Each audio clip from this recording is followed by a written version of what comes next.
The Cali Clasico is LA Galaxy's longest and most storied rivalry and has yielded lots of unforgettable moments for Galaxy fans, like when Jose Vasquez and Mauricio Cienfuegos led the way in a 2-1 win against the San Jose Clash in the first ever edition of the Cali Clasico at the Rose Bowl on April 27th, 1996. I was there. Or like when Mike McGee stepped in as goalkeeper with Galaxy a man down to preserve a clean sheet in a scoreless draw with the Quakes on June 25, 2011. But it's also been a source of heartbreak for Galaxy fans, such as when the Quakes defeated the Galaxy to win in in the MLS Cup in a sudden death overtime with the dagger from Dwayne Desario, and the 2003 MLS quarterfinal known as the comeback to Quakes fans, where the Quakes came back from being down 4-0 on aggregate to win 5-4 thanks to another sudden death overtime goal. Oh yeah, you guys might know him, by a guy named Landon Donovan, en route to win the MLS Cup in 2003. Throughout the years, it doesn't matter if one team is doing better than the other. The Quakes and the Galaxy have tormented each other in the regular season, the playoffs, and even the US Open Cup. Theirs is a rivalry that can never be taken lightly. Never, ever sleep on the Smurfs. However, in recent times, the Quakes have we've fallen on hard times. I can't lie. We currently sit dead last in the West. Currently front runners for the wooden spoon, though. Their last match was a massacre. 6-2. It could have been a lot worse. To the worst team in LA, LAFC, over the weekend. That unfortunately for Luchi Gonzalez was the last straw, as the Quakes have now fired the manager and we are under interim coach. That's where we're at. What's up, fellow G's, and welcome to the Midweek Show. I'm your host, Edgar Zuniga, and I'm joined today by a good friend of the show, Saz of the What's Shakin podcast, covering all things San Jose Earthquakes. Hey, thanks again for joining us, Saz. I heard that you recently moved. How you been? Yeah, thanks for having me. Yeah, it has been an insane last 3 weeks. I graduated college and I have moved. So I had to move from Southern California, where I was going to school, back to Northern California, to where I live. And then I got a job offer, accepted it, and now I'm living in Washington. So I've been driving a lot recently. Oh yeah, man. Moving is no fun, and then having to cross state lines. Ooh. Yeah. But at least you got to see a beautiful part of our state, right? Oh, it was stunning. Yeah, it was. Sonoma is absolutely gorgeous. Yeah. Well, in 2024, the Quakes are celebrating their 50th anniversary, and it was supposed to be a return to relevancy, right? Celebrating all the 50 years of the Quakes and the different iterations. But as of today, they have lost 6 of their last 7 matches. The last win coming on May 11th, when they came back from being down 2-0 to defeat the Colorado Rapids 3-2 in Denver. Lucci is gone. But why haven't the Quakes been able to turn things around earlier? Is the season a wash, or is there one last push left there to sneak into the playoffs? No. I know so many teams get into the playoffs, but I think it's just would be such a swing for not only us. We'd have to remember that then 2 or 3 teams would have to in churn start doing pretty bad. There was a meme going around, Quakes fans was by this is 50, we mean we'll get 50 goals before the Stanford game. We all were saying it jokingly, there's no way we're going to concede 50 goals before the Stanford game, and we hit 50 dead on the mark, I think, last game or 2 games ago. So that was something. My friend Luis El Velasquez on Twitter and Instagram, he posted a video of every single goal we've conceded, and it's like a 6.5 minute compilation. Oh my God. Yeah. Yeah, no, it's gotten pretty bad. I follow you on social media, and I'm always noticing the self-deprecating humor week in, week out, and I keep thinking, man, at what point is Sad's gonna post something where it's like, hey guys, hey, it's positive for us. This is good. I feel good today. Yeah, no, it's because I try being the positive podcast. I try not to harp on the earthquake so much, because one, I think that's a majority of our fans.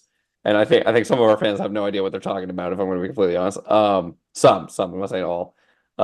Just for example, when we lost our Open Cup game, I had someone tell me I don't get why we didn't start the first team. I'm like, oh, well, it's pretty regular, especially when you're playing a smaller team, like to play your backup team. And he's like, I don't understand why they're so tired. I know a guy who plays 4 Sunday league matches a week, and he works full time. I'm like, I just like I'm like, there's no art. There's like the logic is not going to get through at that point. But yeah, I think unfortunately it was time, but like, I don't. It's time for a new coach. But I like Lucci, and I guess we can go into it later. What I thought the pros and cons were. But yeah, this it as far as playoffs, it might be a little dead in the water. Well, since you mentioned it, what were the pros and cons of Lucci, and what was it in the end that did him in? Um, I'll start. I'll start with the con. Actually, I think the con with Lucci was, and I think I will start this by saying I think it's a little unfair because I think obviously I didn't see what was going on inside, and as someone who like does coach, I know like you can give as many hoorah rah speeches and as many changes as you want sometimes, and like you still can't like physically make the player run more, right? Like you can light a fire under his butt, but like it really won't change it that much sometimes. But with that being said, I feel like with a lot of American coaches, I've noticed like they can maybe have a really solid game plan, but then if that doesn't work, like changing it. I mean, and credit to Lucci, he did start to try different things throughout the season. Like we tried a three back, we tried a five back, tried like different ways of pressing, and then we kind of I feel like just went on vibes for a bit, and I feel like the locker room just got tired of it. Um, Pros, um, very meticulous in how he thinks, very thought driven, works hard, um, very in depth. He's a teacher. And you could really tell that if you ever got the chance to talk to him, and you could tell there was genuine thought behind each reasoning behind everything. And in San Jose, we don't get a lot of opportunities to work with a lot, and I think him and Chris Leach, our GM, really were working with a little bit. With that being said, we have some great players in our squad now. And if you watch the games, it's not like we didn't have chances. Like if you go back, like Pellegrino, like we signed him, he was the top scorer in Norway by like some margin of a distance. I'd say he could have broke Chris Wondolowski's all-time record this season. Like he's had so many one-on-one chances. I think he's great. Like I'm not saying it's his fault or anything, but there's just so many little things, and sometimes it just doesn't click. And I think the locker room got lost. So I have to also ask. It's been a topic of discussion recently regarding how some MLS clubs are not getting the sort of attention that they need from ownership. I think it's something we touched upon the last time we spoke to you, but this week, the Holding the Highline podcast, which is for the Colorado Rapids, they were hosting a Twitter space, and the discussion came up about how Kroenke treats the Colorado Rapids, and invariably, the attention turned to John Fisher and his treatment of the earthquakes.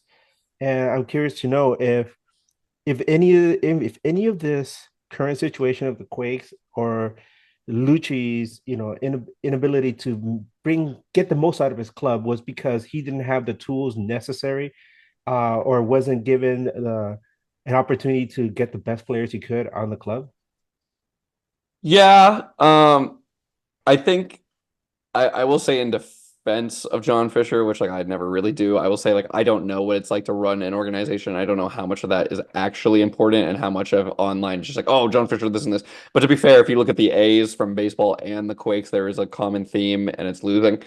Um, I do think there hasn't been as much as like flexibility to go out and spend and much as an opportunity to go out and spend. And Chris Leach has had to really try and get home runs every time. And actually, I'm getting this point from there's another podcast called Quakes Epicenter, Aftershock.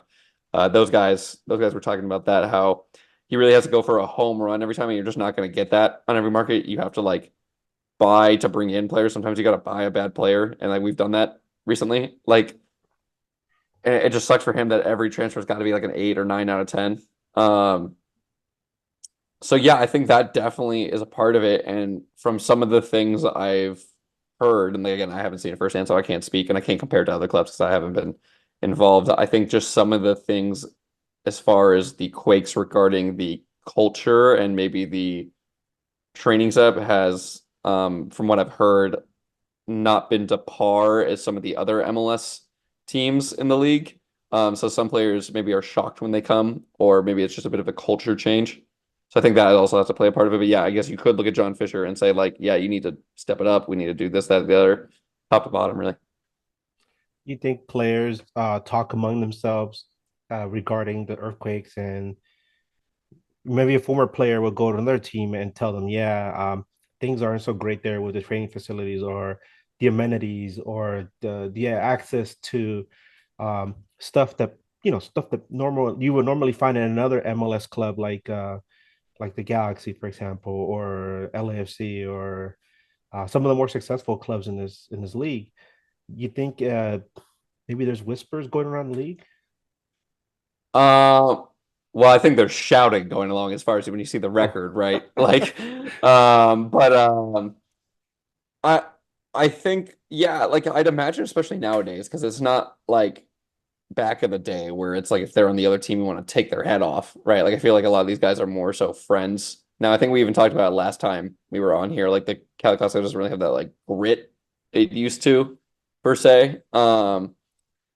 So yeah, there's probably talks of that, and like I mean, even some of the players when they come here, they're just like, "Oh, it's different." Like, and I think that's their PR train. Like, it's different over here. But I mean, to each their own. I'm sure there's some things that we do really well. I know we have a really good academy as far as turning out U.S. men's national team products or youth national team products.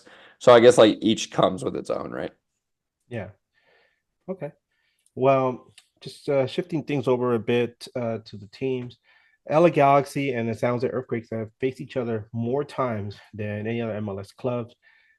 This will be the 85th regular season edition of the Cali Clasico and the 90th overall, including playoffs and, like I said, U.S. Open Cup.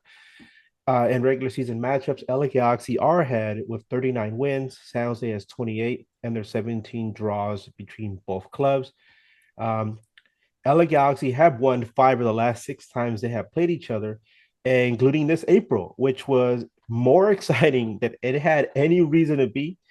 After racing to a 4-1 lead by the 56th minute, where seriously, like everybody was just like, this game is over. There's no way that the Quakes are coming back. I was out putting memes of Gargamel chasing Smurfs in the Smurf Village.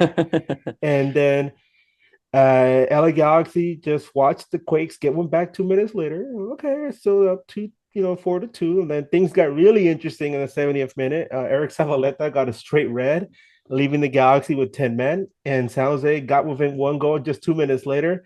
And let me tell you, the last few minutes of the match was real nail biting. Everybody was wondering if LA Galaxy could hold on. They did. Spoilers.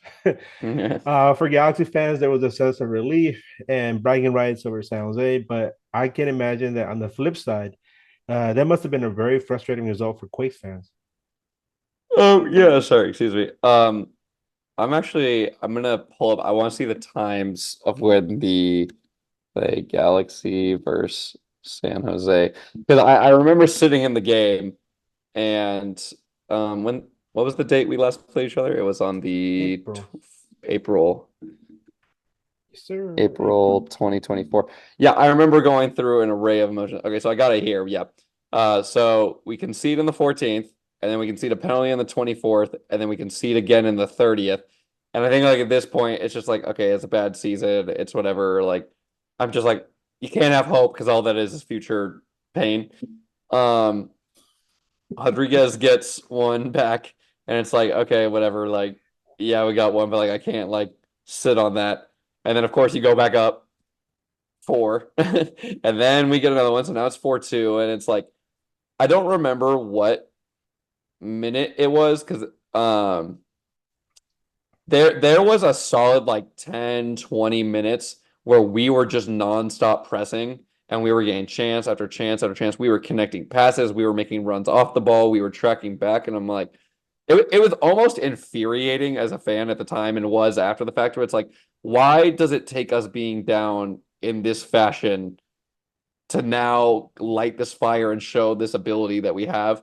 And then like after 20 minutes of it, we were just like, all right, well, it hasn't gone in now, so surely it's not going to go in. So the last like 10 minutes, 15 minutes of the game, it felt like we then gave up again. And it was just like, That's what's so infuriating. Like the lack of like, and I'm not saying there's no fight because like I'm sure it's got to be so tiring for them every week to go in training just to lose and like do all these sacrifices. But then there's also like you see the glimpses of what could be and what we have been doing. And that's why I think there's the disconnect because it's like I think we're looking at some of the players we have and it's like, guys, like what is happening? And then we're also looking at some of the players we have and we're like, guys, how did this happen? Yeah. No, no, there was a moment there where everybody was just like, "What is this for real? Are they gonna come back?" Yeah. Because, yeah, like that's when you remember that it's a rivalry match because it doesn't matter. This is one thing about these two clubs that somebody can be down really bad, and their club will do something to ruin the other club's day. But it seems that as of late, it's been mostly going the Galaxy's way. Anyway, let's shift over. Player availability report for the LA Galaxy. Gaston Brugman is still out with a knee injury. Jonathan Perez, he's still dealing with the hamstring pull, which take your time with a hamstring. You never want to rush that back. And we just got word, I think it was yesterday, that Ricky Puig will be available for the match on Saturday. Uh, which is kind of interesting, Sad. I don't know if you've been following what's been going on over here, but with Ricky Puig out, the Galaxy have actually been playing better. It's just kind of interesting. They've been distributing the ball a lot more. A lot more players have been getting involved. We've seen Gabriel Peck really blossom. We're going to see a version of Gabriel Peck that we had been advertised to us, and we're finally seeing him do that on the field. Joseph Paintsil just got back from injury. He's been getting more involved also. And then we also saw the development of a camaraderie between Dejan Jovalic and Gabriel Peck that wasn't there before. And this has all happened during the absence of Ricky Puig, who was dealing with a groin injury. Um, and so the question over here is the club better off with him, not playing? Which sounds kind of crazy, right? He's a DP, right? He's a MLS MVP candidate and all that, according to him. And then the people are wondering, like, well, you can't get rid of him, but you also need him. He's a marquee player.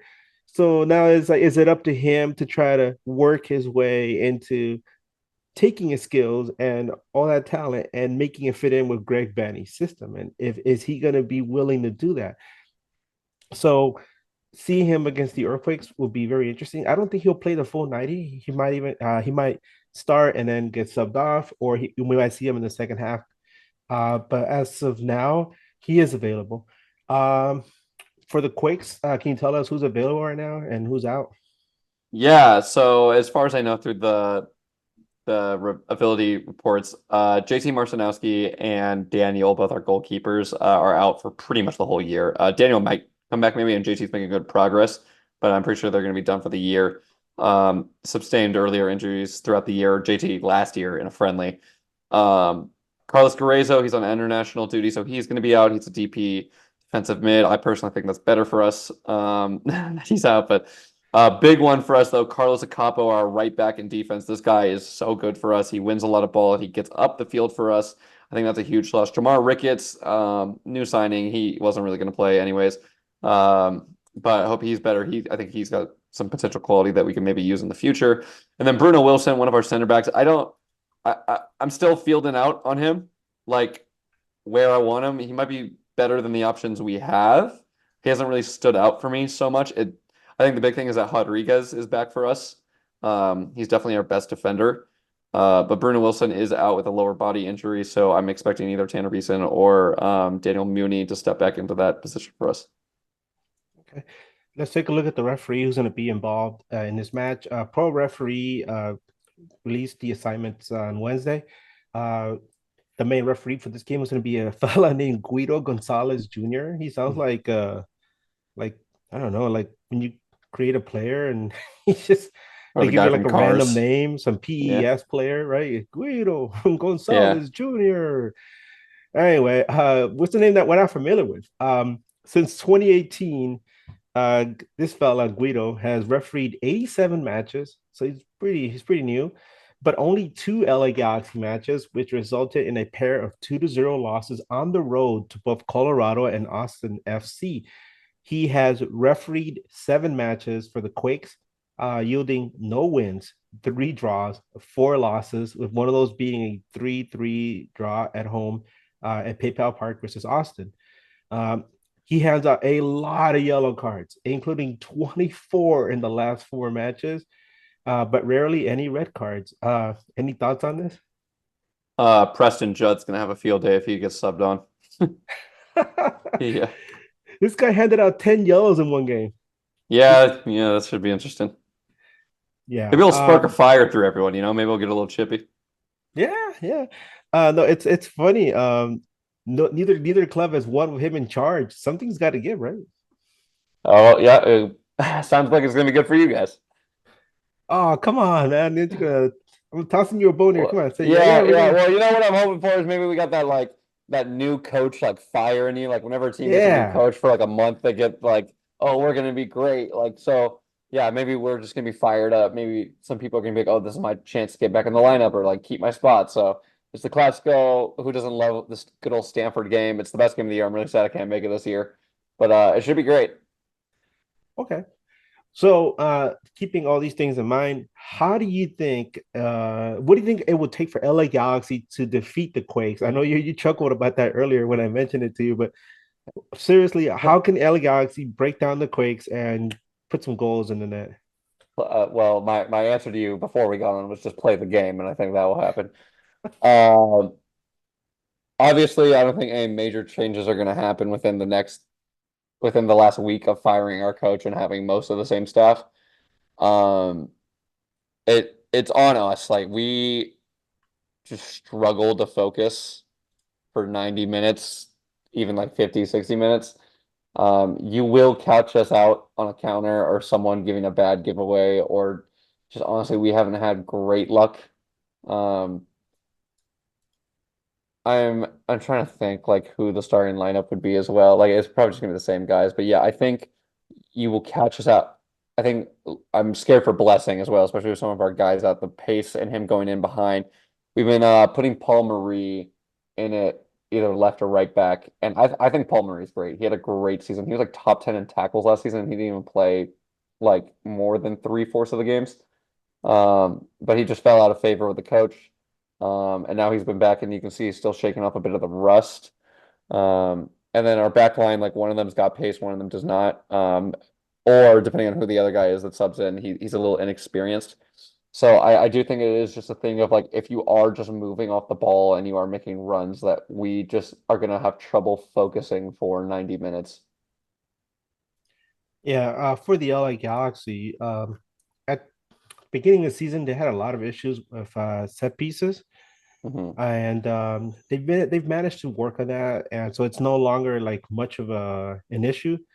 But they're still having issues with aerial duels. Just with especially with Ricky, I know I don't want to bash on Ricky, but especially with Ricky Puig on the field, he likes to take the ball and run with it a lot, and a lot of times it led to uh, individual errors. He'll commit turnovers, especially if you hassle him a lot. Um, and Galaxy have had a really hard time trying to stop their opponents from creating chances. So if San Jose can somehow find a way to really get under the skin of the players, and this is a rivalry match, and if Ricky Puig is out there and they hassle him to the point or harass him to the point where it affects his play, or you never know, two yellows and a red might affect the result of this match, as we saw the first time they played each other. Zabaleta got a red, things got really interesting. Um, so that might completely change the aspect of this match. It is a rivalry match after all, Yeah. Cali Clasico. But yeah, anything can happen in this match. I think a lot of people have been kind of muttering it under their breath because that this might be a trap game because a lot of people already starting to focus on the 4th of July match against LAFC that's going to be played at the Rose Bowl. And I think they see this game as kind of like a given or just an afterthought. And I keep Hmm. telling people don't sleep on the Spurs. You don't Yeah. they'll get you when you least expect it. So, um, but do I really think LA Galaxy can lose to the San Jose Earthquakes? I don't know if I can see it. But Building off that point you said though, the fact that you guys haven't been, and even though you've improved on it, too great on set pieces, I think I don't know if we're leading the league, but we might be like second in the league on set piece goals. With that being said, it's not like don't expect any like crazy set pieces from us. It literally has been like a corner and then it deflects off three of our players and our center back, one of our like seriously, one of our back line guys taps it in. I think it took like 4 games for our striker to get his first shot on target of the season. And then I don't know if our defenders are leading the scoring for the season anymore. But yeah, there was like a huge string of games for a majority of the season where it was like our center back and our left back were like the main scorers. wow, And let's plus get you're your saying with all these predictions. cards, yeah, with the refs, maybe it'll give us some opportunities. Yeah.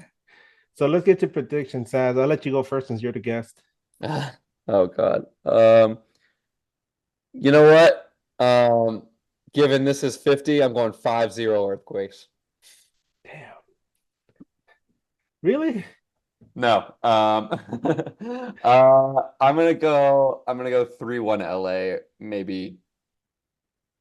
How's your form been recently? Because I do think you guys might be saving some players for LAFC.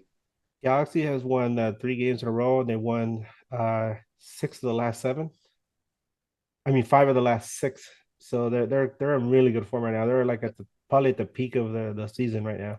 That's the thing though, like it's really a roll of the dice of how we come out to these games. And like I think when you score, and it's not if, it's when you score is like the big question mark because like we just get so defeated and if we've scored or whatever like I'll say like because it seriously could be like a 5-2 or 3 I'll say 3-1 LA.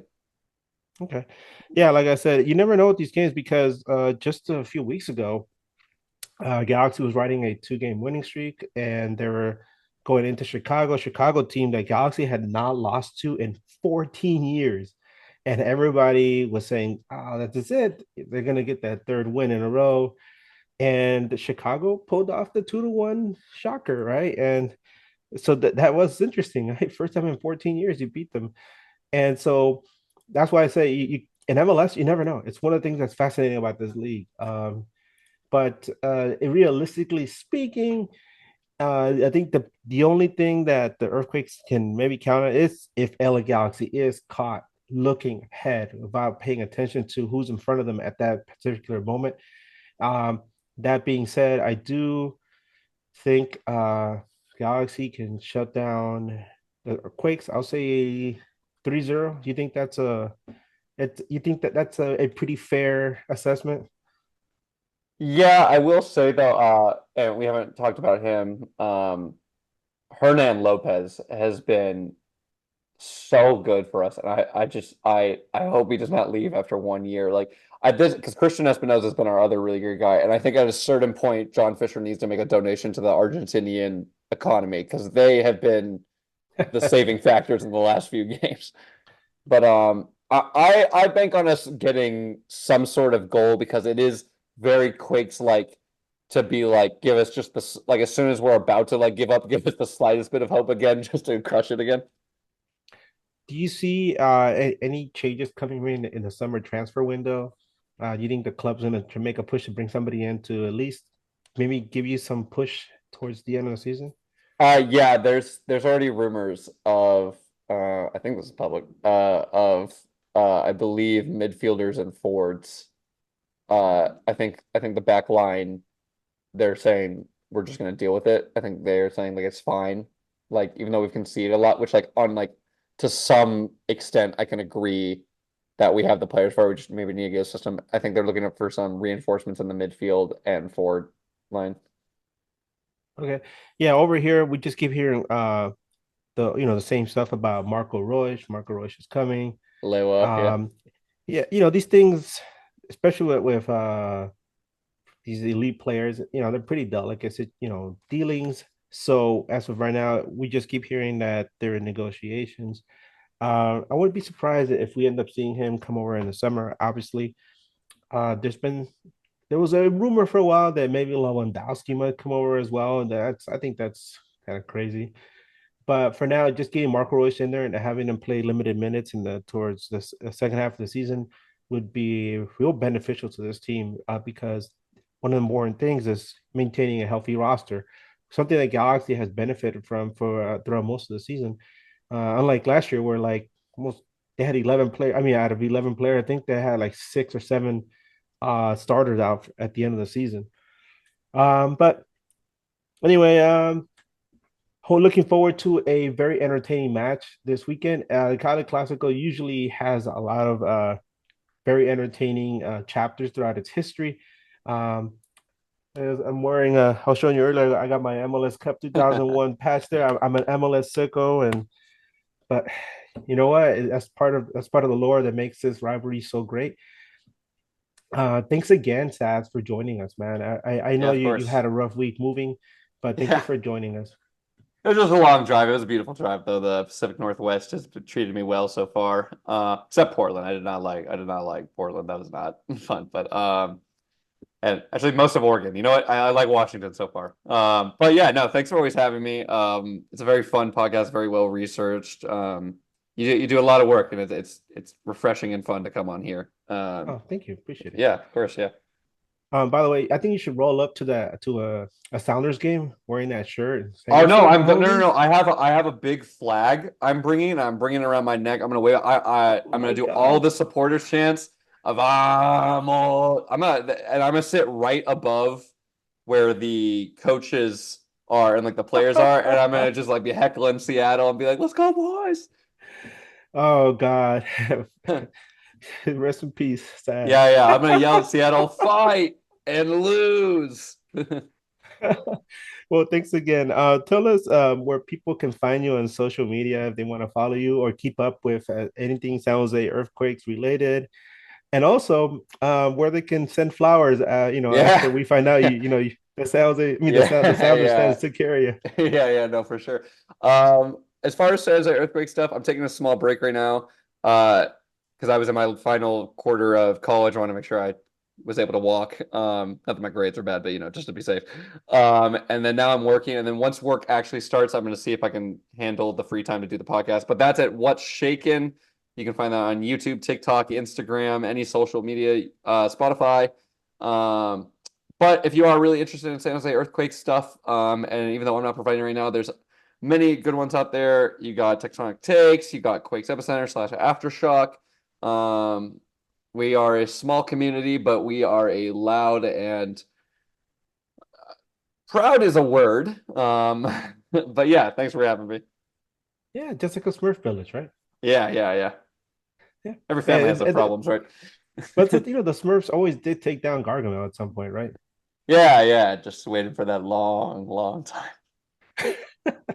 All right. Well, thanks everyone for joining us. This is Edgar from News Across the Galaxy. Hey, keep on nagging. And as always, Wu Tag for life, baby.